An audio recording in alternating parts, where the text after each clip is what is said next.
नवी मुंबई महानगरपालिकेची निवडणूक ही पहिल्यांदाच प्रभाग निहाय त्या ठिकाणी होते आहे आणि त्यामुळे हे थोडं नवल होतं आमच्यासाठी।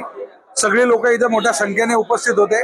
पारदर्शक पद्धतीने प्रशासनाने या ठिकाणी सोडत पार पाडलेली आहे आणि त्यामुळे समाधान आहे।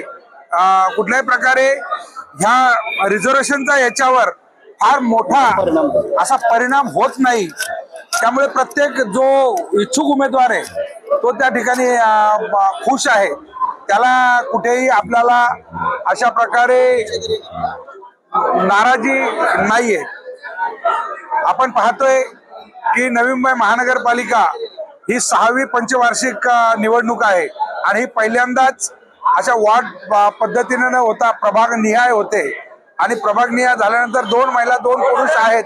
रिझर्वेशन असलं तरी एक तरी त्या ठिकाणी खुला प्रवर्ग आहे। त्यामुळे त्या भागातला जो लीडर आहे तो सभागृहाच्या बाहेर राहत नाही आणि त्यामुळे प्रत्येक पक्षाचा जो लीडर आहे तो त्या ठिकाणी खुश आहे आणि प्रशासनाने पारदर्शक ही प्रक्रिया पार पाडल्यामुळे त्यांचे कौतुक या ठिकाणी झालेले, कुठल्याही प्रकारच्या गडबड गोंधळ झालेले दिसत नाही।